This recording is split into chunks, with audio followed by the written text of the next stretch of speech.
ರಾಮುವಳ್ಳಿ ಗ್ರಾಮ ಪಂಚಾಯಿತಿ ಅಧ್ಯಕ್ಷರಾದ ಪ್ರಭುರವರ ಹುಟ್ಟುಹಬ್ಬವನ್ನು ಸರಳವಾಗಿ ಅವರ ಸ್ನೇಹಿತರು, ಬಂಧು ಮಿತ್ರರು ಹಾಗೂ ಪಕ್ಷದ ಅಧ್ಯಕ್ಷರು, ಕಾರ್ಯದರ್ಶಿಗಳು ಶುಭ ಕೋರಿ ಹಾರೈಸಿದರು.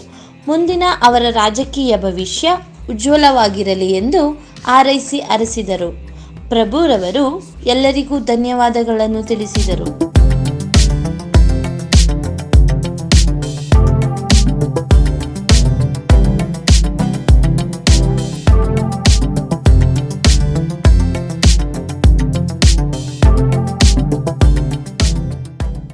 ಆ ಕೃತಜ್ಞತೆ ಹೇಳೋಕ್ಕೆ ನಮಗೆ ಭಯ ಬರ್ತಾ ಇಲ್ಲ. ಎಲ್ಲ ನಮ್ಮ ಸ್ನೇಹಿತರುಗಳು, ಗ್ರಾಮ ಪಂಚಾಯತ್ ಸದಸ್ಯರುಗಳಿರ್ಬೋದು, ಮುಖಂಡರುಗಳಿರ್ಬೋದು, ಅಕ್ಕ ತಂಗಿದರು ಎಲ್ಲ ಬಂದು ವಿಶ್ ಮಾಡಿದ್ದಾರೆ. ಅವ್ರಿಗೆಲ್ಲ ತುಂಬ ಹೃದಯದ ಧನ್ಯವಾದಗಳು.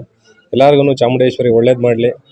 ಈ ಆಷಾಢ ಮಾಸದಲ್ಲಿ ಏನು ಚಾಮುಂಡೇಶ್ವರಿ ವರ್ಧಂತಿ ಎಲ್ಲ ಇದೆ, ತಾಯಿ ಎಲ್ಲರನ್ನೂ ಕರುಣಿಸಲಿ. ಯಾರಿಗೂ ಡೆಂಗ್ಯೂ ಜ್ವರ ಬರದಂತೆ ಕಾಪಾಡಲಿ ಅಂತೇಳಿ ಆ ತಾಯಿಯಲ್ಲಿ ಬೇಡ್ಕೋತೀನಿ. ಈ ನಮ್ಮ ಯಶವಂತಪುರ ಕ್ಷೇತ್ರ ರಾಮುವಳ್ಳಿ ಗ್ರಾಮ ಪಂಚಾಯತಿ ಒಂದು ದೊಡ್ಡ ಪಂಚಾಯತಿ. ಇದು ಇಲ್ಲಿ ನಮ್ಮ ಯಶವಂತಪುರ ಕ್ಷೇತ್ರದಲ್ಲೇ ಒಂದು ಉನ್ನತ ಸ್ಥಾನ ಪಡೆದಿರುವಂಥ ಪಂಚಾಯತಿ ರಾಮುವಳ್ಳಿ ಆಗಿದೆ.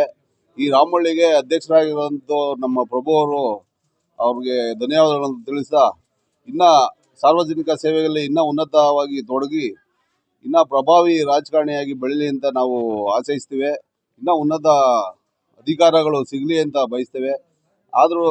ಆದರೆ ಏನೇ ಅಧಿಕಾರ ಬಂದರೂ ಸಾರ್ವಜನಿಕ ಒಂದು ಸೇವೆಯಲ್ಲಿ ಇನ್ನೂ ಉನ್ನತವಾಗಿ ತೊಡಗಲಿ ಅಂತ ನಾವು ಕೇಳ್ಕೊಂತೀವಿ. ಇವಾಗ ತೊಡಗಿದ್ದಾರೆ, ತೊಡ್ಕೊತಾ ಇದ್ದಾರೆ. ಇನ್ನೂ ಹೆಚ್ಚಿನ ಸೇವೆ ಸಲ್ಲಿಸಕ್ಕೆ ಅವ್ರಿಗೆ ಭಗವಂತ ತಾಯಿ ಚಾಮುಂಡೇಶ್ವರಿ ಶಕ್ತಿ ಕೊಡಲಿ ಅಂತ ಈ ಮೂಲಕ ಕೇಳ್ಕೊತೀನಿ. ನಮ್ಮ ಅಧ್ಯಕ್ಷರದು ಬರ್ತಡೇ ಇವತ್ತು. ಅವ್ರಿಗೆ ಚಾಮುಂಡೇಶ್ವರಿ ತಾಯಿ ಸುಖ, ಆರೋಗ್ಯ, ಐಶ್ವರ್ಯ ಕೊಟ್ಟು ಕಾಪಾಡಲಿ, ಒಳ್ಳೆ ಅಧಿಕಾರ ಕೊಟ್ಟು ಕಾಪಾಡಲಿ. ಅವರು ಅದೇ ರೀತಿ ನಮ್ಮ ಪಂಚಾಯತಿ ಗ್ರಾಮ ಪಂಚಾಯತ್ ಅಧ್ಯಕ್ಷರಾಗಿದ್ದಾರೆ. ಈಗ ಅವ್ರಿಗೆ ಮುಂದಿನ ದಿನಗಳಲ್ಲಿ ಇನ್ನೂ ಒಳ್ಳೆ ಅಧಿಕಾರ ಸಿಗಲಿ. ಒಳ್ಳೆ ನಮ್ಮ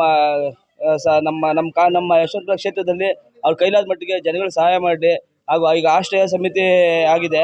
ಆಶ್ರಯ ಸಮಿತಿಲಿ ಬಡವರಿಗೆ ಸೈಟ್ಗಳೆಲ್ಲ ಹಂಚಿ ಅವ್ರು ಒಳ್ಳೆ ಹೆಸರು ಮಾಡಲಿ ಅಂತ ನಮ್ಮ ಸ್ನೇಹಿತರ ಪರವಾಗಿ ಎಲ್ಲ ಅವ್ರಿಗೆ ಆಶಿಸ್ತೀವಿ. ಚಾಮುಂಡೇಶ್ವರಿ ತಾಯಿ ಅವ್ರು ಒಳ್ಳೇದು ಮಾಡಲಿ. ಅವರು ಇದೇ ರೀತಿ ಇನ್ನು ಪ್ರತಿ ವರ್ಷ ಇನ್ನೂ ಹೆಚ್ಚಾಗಿ ದೊಡ್ಡ ಕೆಲಸಗಳು ಮಾಡಿ, ಇನ್ನೂ ಹೊಸ ಪ್ರಾಜೆಕ್ಟ್ ಮಾಡಿ, ಹೊಸ ಜನಗಳು ಸಂಪಾದನೆ ಮಾಡಲಿ. ಇನ್ನೂ ಚಾಮುಂಡೇಶ್ವರಿ ತಾಯಿ ಅವ್ರಿಗೆ ಹೆಚ್ಚಿನ ರೀತಿಯಲ್ಲಿ ಆಯುಸ್ಸು, ಆರೋಗ್ಯ ಕೊಡಲಿ ಅಂತ ನಮ್ಮ ಸ್ನೇಹಿತರ ಪರವಾಗಿ ನಾವು ಶುಭ ಕೋರ್ತೀವಿ.